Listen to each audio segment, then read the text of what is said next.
And here we are, the meaning of the second derivative. Hopefully you've watched the video involving the meaning of the first derivative and the effect that the first derivative has on whether a function increases or decreases or has a maximum value or minimum value. And now we're going to take a look at the second derivative and see how terms are defined based on the second derivative. And so we got three examples, actually it's four examples that'll lead us forward as we talk about what the second derivative actually means. So the term that's most associated with our second derivative is the term concavity. And we say a function is concave up, like this picture right here off to the side on the right, on an interval if the function's slope, f prime, is increasing on that interval. So one thing to notice about this concave up function right here is this function has a negative slope, but what's happening is that negative slope is going farther and farther to the right on the number line. So it's really steep negative, not so steep negative, and then we reach zero, a small positive number, and a really large positive number. So what's happening is the slope of this function is getting higher and higher as you go along. So f prime is increasing.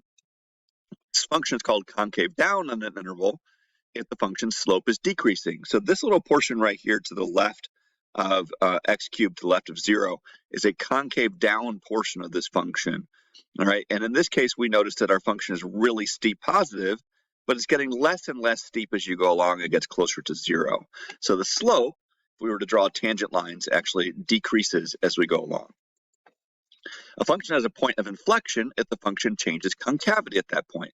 So with this graph of y equals x cubed, at x equals to 0, we have a point of inflection because we go from concave down to concave up.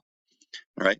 And one way that you can actually remember this, really a couple ways I'll show you or tell you about, the concavity has a visual interpretation. If I were to pour water into this function on the top, it looks like it would hold the water. That's what would concave up mean. And concave down function would lose its water. So you could see the water on the left side of this x cubed function would actually fall out of a glass or something that's shaped like this. So we would hold water on the right of this function, but spill water on the left. Or you can just remember concave up like a cup, down like a frown. A function's concave up wherever that function's second derivative is positive. So why is that? Well, how does that relate to what we talked about? If f prime is increasing, remember that the derivative of a function, if a function is increasing, will have to be positive. So if f prime is increasing, f prime's derivative, which we call f double prime, or the second derivative, must be positive. All right, so concave up, f double prime is bigger than 0, and this will be the definition we use the most. The function's concave down wherever that function's second derivative is negative. So a very similar reason here. Since f prime decreases, that means that f double prime has to be less than 0. And a function has a point of inflection, as we already saw, wherever that function's concavity changes. And what that means is, for the sake of the second derivative, that'll mean that the second derivative will change signs, as we'll see.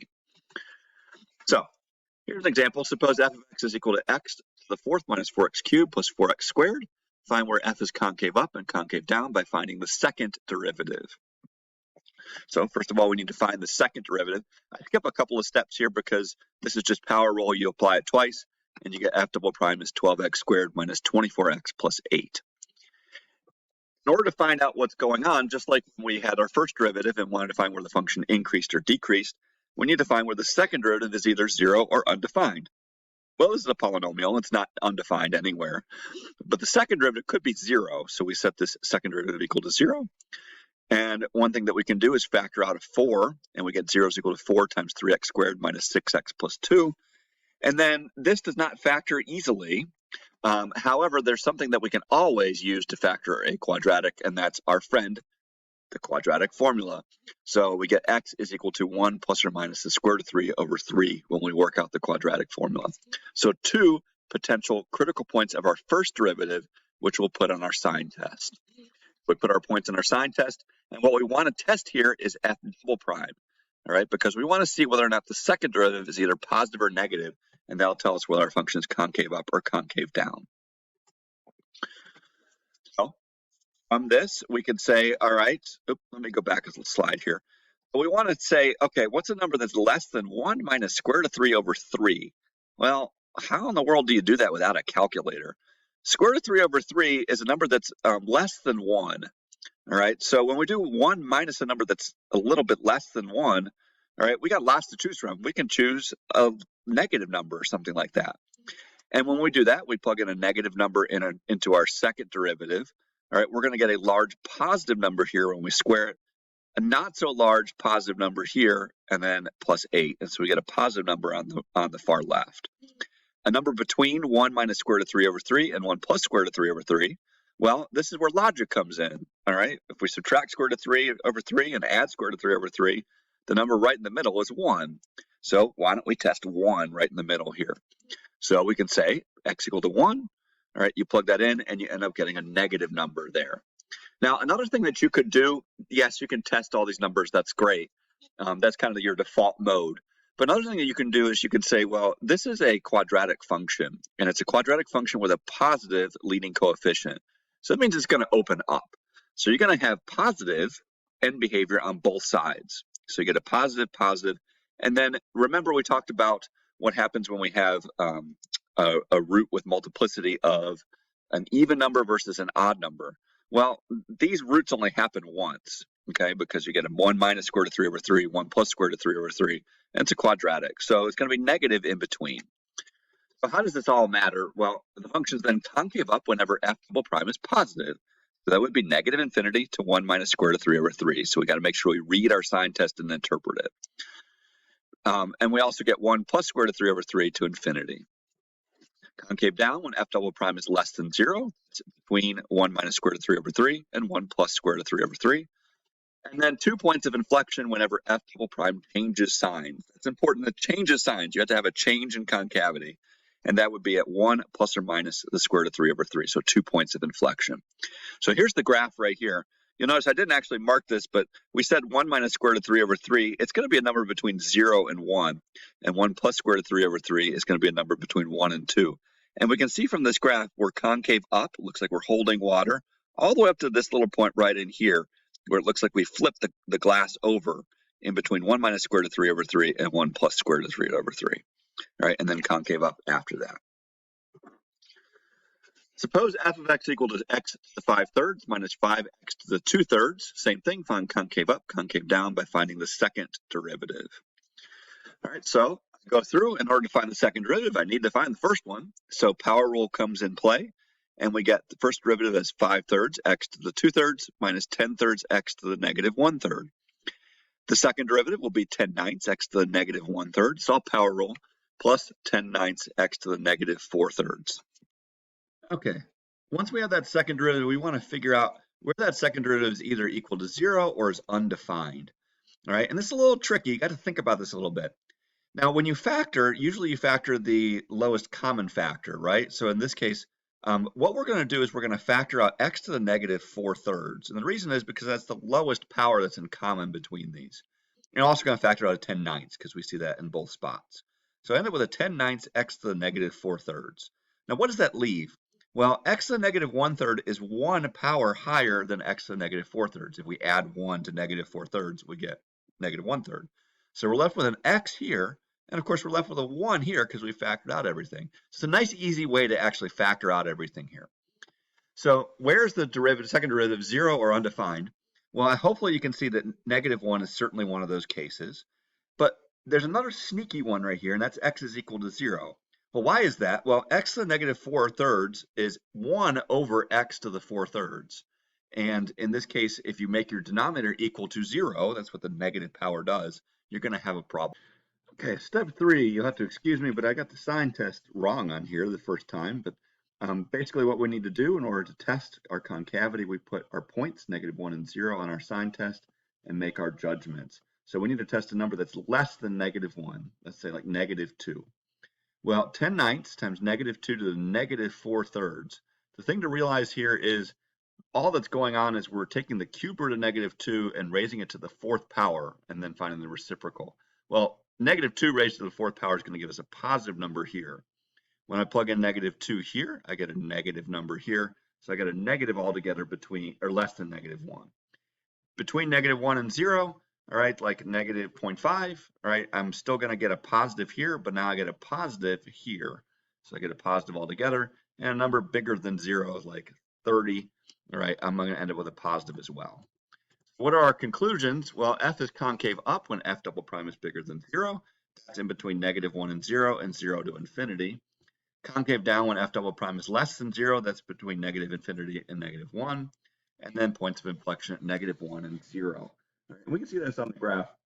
We get a little concave up section between 0 and infinity. And then you can see there's a little bend in the graph. Well, that's because this concave up all the way up until this point at -1. And you can see it starts bending the other way, concave down. All right, we got what we call the second derivative test, and basically it states just to find relative maxes and minimum values. All right, if f double prime of c is equal to 0 and f double prime of c is bigger than 0, then the function has a relative minimum. So that's this first picture right here. For a concave up function, right, if the first derivative is becoming positive and the second derivative is already positive, we have a relative minimum value, since we have this little happy face here for positives. If f double prime of c, or f prime of c is equal to 0 and f double prime of c is less than 0, we have a relative minimum at x is equal to c. The first derivative is becoming negative, and the second derivative is already negative, so we have the sad face. All right, so this is the second derivative test. It uses the second derivative to help us find out whether we have relative extrema. So a quick example of this would be if f prime of -2 is equal to 0 and f double prime of -2 is -5, what features does that graph have at x equal to -2? Well, since f prime is equal, -2 is equal to 0, and we have a concave down function at that point, that's this second picture right here, that means we have to have a relative maximum at x equal to -2.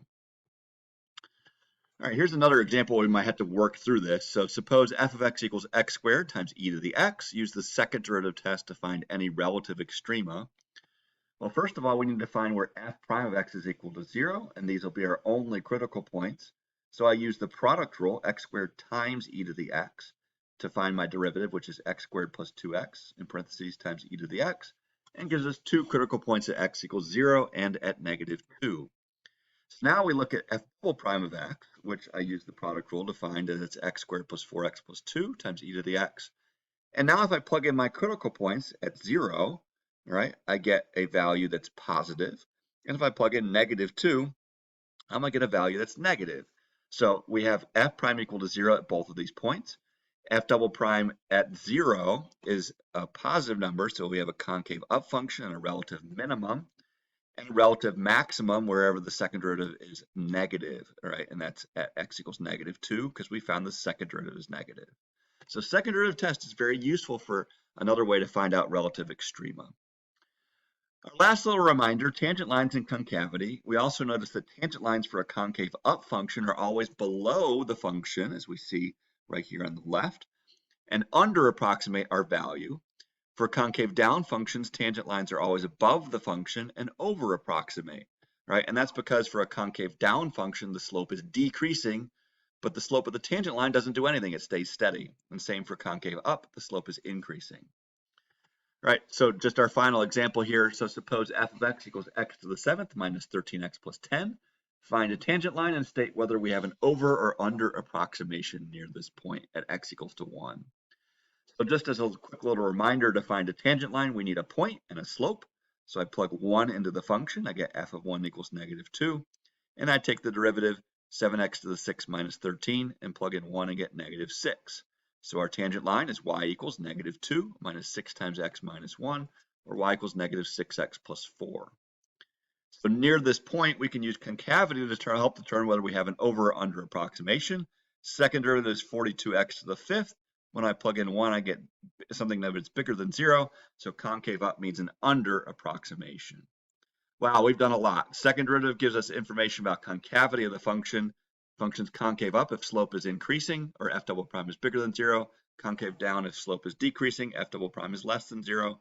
And a point of inflection is a point where a function changes concavity. Tangent lines can determine over or under approximation based on concavity as well. Thank you for listening. We'll see you again